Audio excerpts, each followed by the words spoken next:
what's your take on supplements? Like after 30, how many supplements we should start, and how important are those? And even if we are taking a good healthy diet, how supplements can help us additionally? सबसे important चीज़ है कि हमें 30 के बाद ना yearly blood examination ज़रूर कराना चाहिए। ईयरली एक हैबिट होनी चाहिए कि हम एक ना फुल बॉडी चेकअप करा लें, कि उससे एटलीस्ट हमारी बॉडी में सबसे ज़्यादा कमी किन विटामिन्स की होती है। Usually vitamin B12, B12, vitamin D, D. Magnesium, calcium, इनकी ज़्यादा आज डेफिशिएंसी होती है। आयरन फीमेल्स में, वुमेन्स फीमेल्स में में आयरन की आयरन की। बहुत है, yes. तो एक तो ये हैबिट होनी चाहिए। दूसरा, लाइफस्टाइल अगर आपका ठीक है या नहीं भी है। ठीक की बात क्या है कि आप ठीक से खा रहे हो, आप ने मील्स को डिवाइड किया हुआ है कि हम ब्रेकफास्ट भी करना है, लंच भी खाना है, डिनर है, बीच में स्नैक्स है, इस तरह से खा रहे हो, आप स्किप करते चले जा रहे हो। अगर आप स्किप कर रहे हो तो बहुत ज़्यादा चांसेस हैं कि विटामिन्स और मिनरल्स की कमी होगी। अगर आप प्रॉपर न्यूट्रिशन में हो, उसके बाद भी चांसेस हैं कि कुछ सर्टेन विटामिन्स और मिनरल्स की कमी होगी, इसीलिए ब्लड एग्जामिनेशन ज़रूरी है, नंबर 1। Right. दूसरा, विटामिन डी मोस्टली कमी होती है ज़्यादातर लोगों की। अगर मैं भी शायद चेक कराऊंगा तो मेरा भी कमी कम आ होती जाए, है। है ना। तो but although I am also taking the vitamin D is important, वो आपको लेना ही Yes, पड़ेगा, लेना वो तो चाहिए। आपको करना पड़ेगा। सो दैट्स वाई इम्पॉर्टेंट क्या है कि आपको एक टेस्ट कराना है, ठीक है। उसके बाद हम बात करेंगे कि कौन से ज़रूरी होते हैं, कौन से आपको लेने चाहिए। जो आपकी बॉडी में कमी है आपको वही लेना है, ब्लाइंडली तो हम ले Yeah. नहीं सकते। सप्लीमेंट इंडस्ट्री रेगुलेटेड नहीं है, हाँ. बिल्कुल भी रेगुलेटेड नहीं है। कोई भी कंपनी मैन्युफैक्चर अपने आप को रजिस्टर करा रही है और मैन्युफैक्चर स्टार्ट कर रही है, Right. तो आप पता नहीं है कि कितना हम जो ले रहे हैं वो ऑथेंटिक एकदम है, प्योर authentic है, है या उससे नहीं? कोई फ़ायदा हो भी रहा है।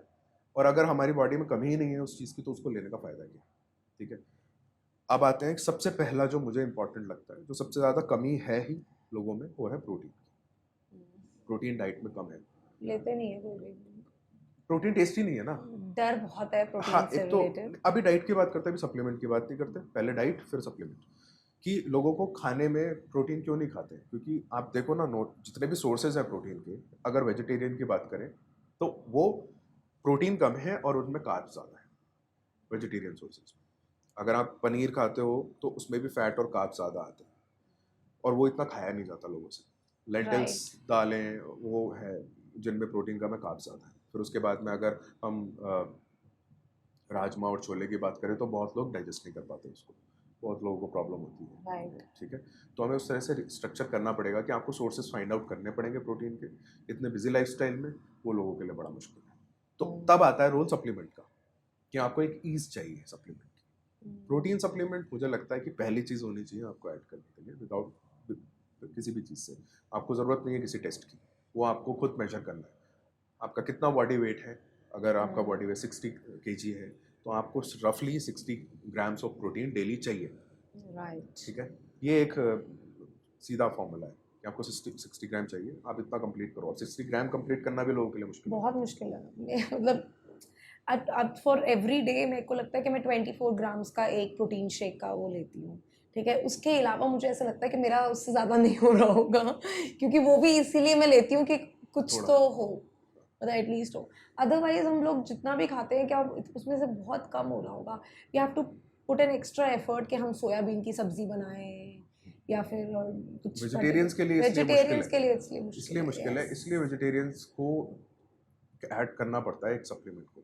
अब सप्लीमेंट में भी फिर मैंने वो अभी जो बोला था आपको कि रेगुलेटेड नहीं है, तो अच्छे ब्रांड्स को सेलेक्ट करना बहुत ज़रूरी है, जो स्टैंडर्ड जिन्होंने मेंटेन किया हुआ है। लोग ना प्रोटीन के नाम पे सस्ते की तरफ जाते हैं कि हम प्रोटीन सप्लीमेंट बड़ा महंगा आता है, बिकॉज वो मिल्क से बन रहा है, कॉन्सेंट्रेटेड फॉर्म है, तो वो महंगा डेफिनेटली होगा। अगर आपको सस्ता मिल रहा है, आप खुद देखो मिल्क का प्राइस कितना है, यस, राइट। एब्सोल्युटली। अच्छे मिल्क का प्राइस और ज़्यादा है। तो अगर आपको अच्छी क्वालिटी चाहिए तो आपको वे प्रोटीन, फिर आपको थोड़ा इन्वेस्ट करना पड़ेगा। आपको सस्ते प्रोटीन्स पे नहीं जाना है, एक चीज़। दूसरा, रैंडम ब्रांड्स नहीं उठाने, कि आपने कोई भी देख लिया मार्केट में कि ये ब्रांड है, ये ब्रांड है, आपको नहीं उठाने। जो ट्रस्टेड ब्रांड्स हैं, कुछ ऑथेंटिक नेम्स हैं, आप वो लो, उसको ऐड करो। लोगों को कन्फ्यूजन होता है कि कब लें, दिन में कब खाना हाँ, चाहिए, राइट। अगर आप वर्कआउट नहीं भी करते हो तो भी आपको वो उतने ग्राम्स आपके बॉडी वेट के बराबर चाहिए। राइट। दिन के किसी भी टाइम में आप अपना प्रोटीन सप्लीमेंट ले सकते हो, ऐसी कोई स्पेसिफिक टाइमिंग नहीं है, मॉर्निंग में ले लो, इवनिंग में ले लो। अगर ब्लोटिंग होती है प्रोटीन सप्लीमेंट लेने के बाद में, जो बहुत कॉमन है लोगों को, तो आप कम क्वांटिटी से स्टार्ट करो, वो पूरा स्कूप भर के ज़रूरत नहीं है, पानी ज़्यादा, क्वांटिटी कम, धीरे धीरे उस क्वांटिटी को पूरे स्कूप पे ले आओ। ये बहुत अच्छा तरीका है। ये वे प्रोटीन से तो मुझे खुद बहुत ज़्यादा ब्लोटिंग होती है, हाँ, and I think plant based proteins are better in compared to plant digestibility. Based proteins are better to digest, digest. But जितना प्लांट्स में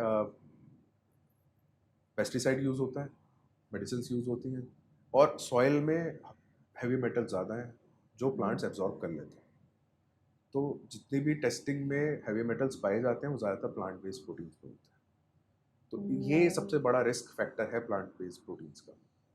इसीलिए अगर आप लैक्टोज इंटॉलरेंट हो, वे प्रोटीन में आप आइसोलेट ट्राई करो कि और फाइन होता है वो डाइजेस्ट करने के लिए। अगर आपको डाइजेस्ट नहीं हो रहा, ब्लोटिंग हो रही है, ऐसे करो। अदरवाइज मेक अ स्मूदी, आप स्मूदी में कन्वर्ट कर दो, डाइजेस्ट होगा उस टाइम, उसमें नहीं होगा, फिर ब्लोटिंग की प्रॉब्लम नहीं है। प्रोटीन की problem. And how frequently you should include like omega-3 and other जैसे कोलाजन सप्लीमेंट्स होते हैं वो सब हमें ओमेगा 3 तो एसेंशियल है। अगर आप फिर से सेम बात, वेजिटेरियन हो तो आपको नहीं मिल रहा है ना, नॉन वेजिटेरियन हो तो भी इतना अमाउंट आप नहीं ले रहे हो, तो omega 3 supplement, omega 3 anti inflammatory का काम करता है हमारी बॉडी में, हार्ट हेल्थ के लिए इंपॉर्टेंट है। इन्फ्लेमेशन सब, अब जब पॉल्यूशन इतना है तो इन्फ्लेमेशन हमारी बॉडी में होगी, जब खाना जो हम खा रहे हैं वो भी इन्फ्लेम करता है। तो ओमेगा 3 कोई मैजिक नहीं है कि आप ओमेगा 3 लोगे इन्फ्लेमेशन एकदम डाउन हो जाएगी, नहीं। हर सप्लीमेंट, देखिए सप्लीमेंट का नाम सप्लीमेंट इसलिए है कि वो आपके खाने को एक बैक करेगा, एज देगा। पहले आप अपनी डाइट को ठीक करो, उसके बाद एक सप्लीमेंट ऐड करोगे, यू विल गेट वंडर्स। आप खा रहे हो सुबह से शाम तक ऐसा फूड जिसमें ऑयली है, जो आपकी बॉडी गट को हेल्थ खराब कर रहा है, इन्फ्लेम कर रहा है, and you are take popping pills कि ये ठीक हो जाएगा, ये एंटी इन्फ्लेमेटरी होता है, ये हार्ट हेल्थ के लिए अच्छा होता है, कुछ काम करने वाला नहीं है, वेस्ट है। ठीक है, correct your diet, correct your gut health first, then you add these supplement. Omega 3 is actually a good supplement which is required. Reason कि ओमेगा 3 हमें नेचुरल सोर्सेज से बहुत कम मिल रहा है। वो जो एडवर्टीजमेंट आते हैं, oil heart healthy oil omega 3 देगा, उससे कुछ वो ओमेगा तो हाँ वो तो ऐसी गिमिकीज हैं, उससे तो कोई बस ओमेगा 3 नहीं मार्केटिंग मिलता है। स्टंट्स तो हैं। ओमेगा 3 फिश ऑयल, या फिर अगर आप वेजिटेरियन हो तो फ्लैक्सीड ऑयल का ओमेगा 3 कैप्सूल्स आते हैं, those are good to take. Buy good brands again, because fish also contains mercury poisoning and toxicity. So buy good brands which are tested for these heavy metals. And collagen and creatine, can women also take creatine? Creatine women can take, लेना चाहिए। Creatine बहुत help करता है muscles के growth में। अब लोगों को ऐसा लगता है कि क्रिएटिन सिर्फ जिम जाने वालों को चाहिए, Yes. राइट? क्रिएटिन मसल्स को, क्रिएटिन का फंक्शन क्या है? एनर्जी प्रोवाइड कराता है मसल्स को, एटीपी प्रोवाइड कराता है, वाटर रिटेंशन करता है थोड़ा मसल्स के अंदर।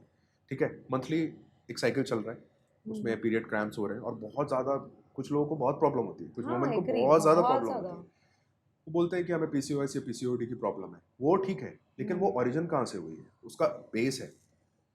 ठीक है, आप पीसीओएस पीसीओडी को तो बाद में, अभी हम इस पर बाद में डिस्कस करेंगे।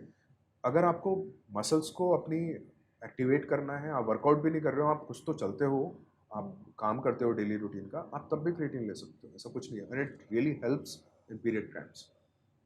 सो हमें सिर्फ पीरियड्स के टाइम पे लेना चाहिए? नहीं, आप वो उस टाइम पे तो इतना अब्जॉर्ब भी नहीं होगा। आप तो लोग रेगुलरली आप 3 ग्राम्स 5 ग्राम्स ऐड कर सकते हो आराम से।